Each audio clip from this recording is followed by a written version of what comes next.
امریکی صدر Donald Trump نے ایک نئی وارننگ جاری کرتے ہوئے کہا ہے کہ ایران 48 گھنٹوں میں آبنائے ہرمز کھول دے۔ امریکی صدر نے کہا ایران نے اگر مقررہ وقت میں آبنائے ہرمز کو کھولا نہ تو امریکہ ایران کے مختلف پاور پلانٹس کو نشانہ بنائے گا اور سب سے بڑے پلانٹ سے آغاز کرتے ہوئے اسے تباہ کر دے گا۔ یہ کارروائی ایران کی جانب سے ممکنہ رکاوٹوں کے جواب میں ہوگی۔ امریکی صدر کے بیان نے خطے میں جاری کشیدگی کو مزید بڑھا دیا ہے۔ انہوں نے ایک اور پیغام میں دعویٰ کیا ہے کہ امریکہ ایران کے خلاف جنگ میں اپنے مقررہ اسکیجول سے کئی ہفتے آگے ہے۔ ایران کے ساتھ کسی بھی معاہدے کے خواہاں نہیں ہے اور ایران کی قیادت ختم ہو چکی ہے، اس کی بحری اور فضائی قوت بھی تباہ ہو گئی ہے اور ملک کے پاس کوئی مؤثر دفاع باقی نہیں رہا۔ جب کہ ان کے بقول ایران اب معاہدہ کرنا چاہتے ہیں لیکن وہ ایسا نہیں چاہتے۔ دوسری جانب ایرانی حکام نے امریکی اور اسرائیلی حملوں کے بعد مذاکرات سے متعلق کسی بھی پیشکش کو مسترد کر دیا ہے، اگرچہ اس سے قبل دونوں فریقین کے درمیان بات چیت کے اشارے موجود تھے۔ امریکی صدر ڈونلڈ ٹرمپ کی جانب سے ایران کو دی گئی سخت وارننگ ایسے وقت میں سامنے آئی ہے جب امریکی حکام یہ دعویٰ کر رہے ہیں کہ آبنائے ہرمز میں ایران کی حملہ آور صلاحیت کو پہلے ہی کافی حد تک کمزور کر دیا گیا ہے۔ عرب ٹی وی کے مطابق وائٹ ہاؤس ایک جانب عالمی سطح پر خاص طور پر نیٹو اور ایشیائی ممالک کو شامل کرتے ہوئے آبنائے ہرمز میں تیل اور توانائی کی ترسیل کو محفوظ بنانے کے لیے اتحاد بنانے کی کوشش کر رہا ہے۔ دوسری جانب امریکی فوجی حکام کا کہنا ہے کہ وہ پہلے ہی ایران کے خلاف مؤثر کارروائیاں کر چکے ہیں۔ امریکی سینٹرل کمانڈ کے سربراہ ایڈمرل کوپر کے مطابق امریکی افواج نے ایرانی ساحلی علاقوں میں فضائی حملے کیے جن میں زیر زمین میزائل تنصیبات اور ریڈار سسٹمز کو نشانہ بنانے کے لیے بھاری بنکر بسٹر بامز استعمال کیے گئے۔ اس کے مطابق ان کارروائیوں کا مقصد ایران کی صلاحیت کو کم کرنا تھا جس کے ذریعے وہ آبنائے ہرمز سے گزرنے والے بحری جہازوں اور تیل بردار ٹینکرز کو نشانہ بنا سکتا ہے۔ ماہرین کے مطابق ایک طرف امریکہ ایران کی صلاحیت کو کمزور کرنے کا دعویٰ کر رہا ہے تو دوسری جانب امریکی صدر ٹرمپ کی جانب سے مزید سخت اقدامات اور ممکنہ بڑے حملے کی بات خطے میں کشیدگی کے مزید بڑھنے کا اشارہ دے رہی ہے۔ یو کے میری ٹائم ٹریڈ آپریشنز کے مطابق یو اے ای کے شہر شارجہ کے قریب ایک بحری جہاز کے پاس دھماکے کی اطلاعات موصول ہوئی ہیں۔ ایجنسی کے مطابق یہ دھماکہ شارجہ سے تقریباً 15 ناٹیکل مائل شمال میں ایک کارگو جہاز کے قریب کسی نامعلوم پروجیکٹائل کے باعث ہوا۔ واقعے کے باوجود جہاز کے تمام عملے کے افراد محفوظ ہیں۔ قطری وزارت دفاع نے کہا ہے کہ ایک ہیلی کاپٹر معمول کی پرواز کے دوران تکنیکی خرابی کا شکار ہو کر ریاست کی علاقائی سمندری حدود میں گر کر تباہ ہو گیا۔ وزارت کے مطابق ہیلی کاپٹر کے عملے اور سوار افراد کی تلاش کے لیے سرچ آپریشن اس وقت جاری ہے جبکہ واقعے کی وجوہات جاننے کے لیے تحقیقات کا آغاز بھی کر دیا گیا ہے۔ سب سے پہلے خبر دیں گے، ایرانی میزائل حملے میں اسرائیل کے علاقے عراق میں 70 افراد زخمی ہونے کی اطلاعات موصول ہوئی ہیں جبکہ متعدد ہلاکتوں کا بھی خدشہ ہے۔ اسرائیلی ایمرجنسی سروسز کے مطابق ایران کا میزائل براہ راست عمارتوں سے ٹکرایا جس سے بڑے پیمانے پر تباہی ہوئی ہے۔ واقعے کے مقام پر شدید نقصان پہنچا ہے جبکہ امدادی ٹیمیں متاثرہ علاقے میں سرچ اینڈ ریسکیو آپریشن میں مصروف ہیں۔ زخمیوں کا علاج بھی جاری ہے اور بڑی تعداد میں میڈیکل ٹیمیں جن میں ہیلی کاپٹرز بھی شامل ہیں پہنچ گئے ہیں۔ صورتحال کے پیش نظر امدادی کارروائیاں تیزی سے جاری ہیں۔ ٹائمز آف اسرائیل کے مطابق ایرانی بیلسٹک میزائل شہر میں آ کر گرا جس کے نتیجے میں مختلف مقامات پر نقصان اور ہلاکت خیز جھٹکے محسوس کیے گئے اور اسرائیل کی وزارت صحت نے بھی اس کی تصدیق کی ہے کہ جنگ کے آغاز سے اب تک کم از کم 4292 افراد زخمی ہو کر مختلف اسپتالوں میں منتقل کیے جا چکے ہیں۔ اسرائیل پر شمال کی طرف سے حزب اللہ حملے کر رہی ہے جبکہ جنوب اور مشرقی طرف تمام علاقے ایرانی میزائلوں کے نشانے پر ہیں۔ ایران کے میزائلوں اور حزب اللہ کے راکٹ حملوں کے مقابلے میں اسرائیلی ڈیفنس سسٹم زیادہ مؤثر کردار ادا نہیں کر پا رہا۔ اسرائیلی ایئر فورس نے جنوبی عراق میں ایرانی بیلسٹک میزائل روکنے میں ناکامی کی تحقیقات شروع کر دی ہیں۔ اسرائیلی میڈیا رپورٹس کے مطابق فوجی دفاعی نظام کی جانب سے میزائل کو روکنے کے 2 کوششیں ناکام رہیں جس کے بعد میزائل شہر میں براہ راست آ کر گرا۔ مقامی میڈیا نے اسرائیلی فوج کے حوالے سے بتایا یہ ناکامی سیکیورٹی سسٹم کے لیے تشویش کا باعث ہے۔ اسرائیل کے شہر دیمونا پر ایران نے گزشتہ 24 گھنٹوں میں 5ویں بار میزائل حملہ کیا ہے جس کے نتیجے میں شہر میں شدید تباہی کی اطلاعات ہیں۔ یہ شہر نہایت سیکیورٹی میں گھرا ہوا ہے اور یہاں اسرائیل کا جوہری پلانٹ واقع ہے۔ حملے کے دوران متعدد مقامات کو نشانہ بنایا گیا جن میں ایک 3 منزلہ عمارت مکمل طور پر منہدم ہو گئی۔ ابتدائی رپورٹس کے مطابق کم از کم 51 افراد زخمی ہوئے ہیں۔ ایرانی میڈیا کے مطابق یہ حملہ نتنز میں واقع جوہری افزودگی کے مرکز پر اسرائیلی حملے کے رد عمل میں کیا گیا ہے۔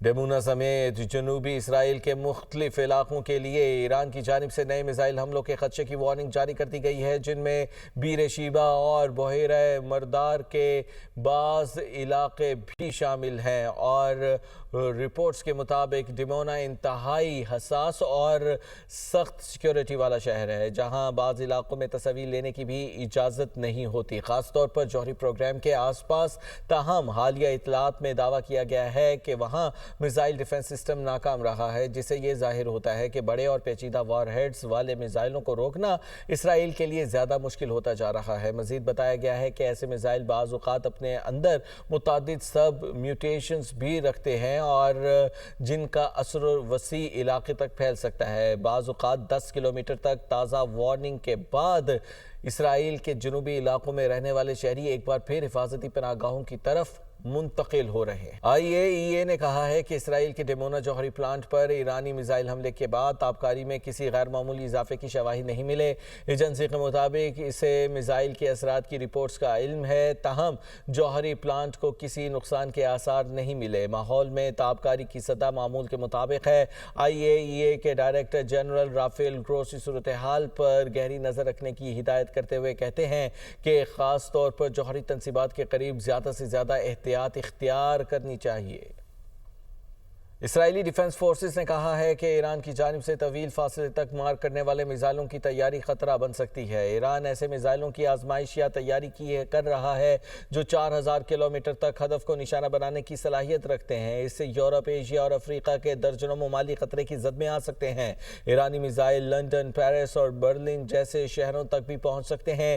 یہ بیان اس رپورٹ کے بعد سامنے آیا ہے جس میں کہا گیا تھا کہ ایران نے قبرص میں امریکہ اور برطانیہ کے مشترکہ فوجی اڈے کی طرف 2 میزائل فائر کیے، تاہم دونوں میزائل اپنے اہداف کو نشانہ بنانے میں ناکام رہے۔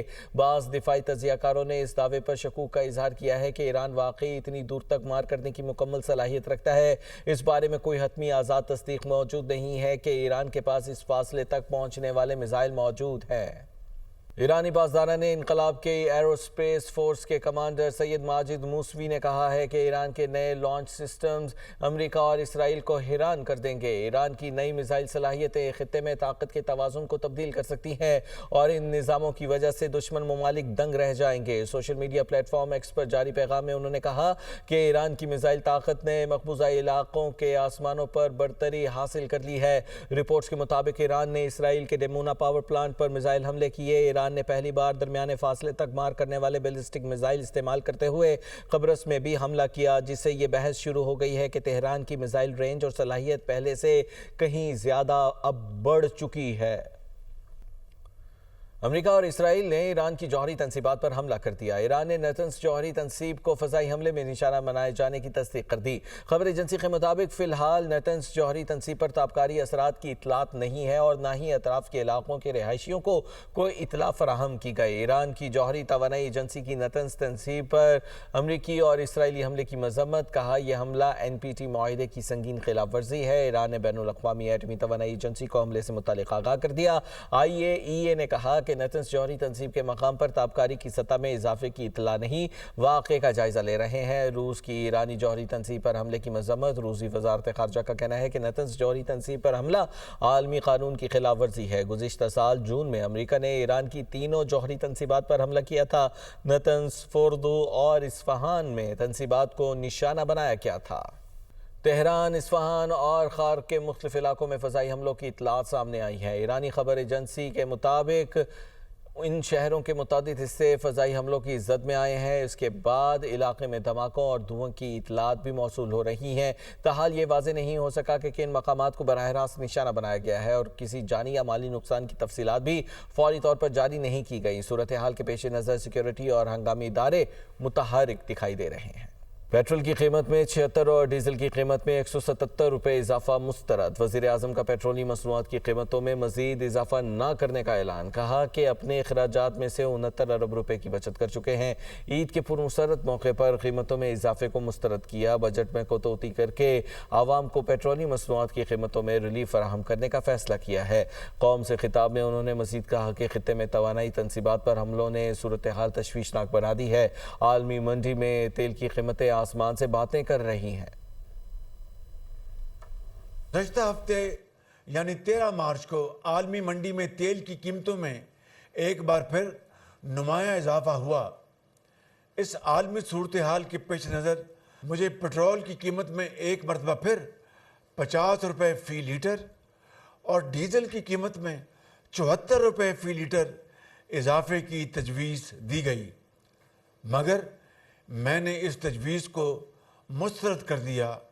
عالمی منڈی میں تیل کی قیمتوں میں ایک مرتبہ پھر ہوش ربا اضافہ ہو چکا ہے۔ مجھے یہ تجویز دی گئی کہ پٹرول کی مد میں 76 روپے فی لیٹر اضافہ اور ڈیزل کی مد میں 177 روپے فی لیٹر اضافہ کیا جائے۔ پٹرول اور ڈیزل کی مد میں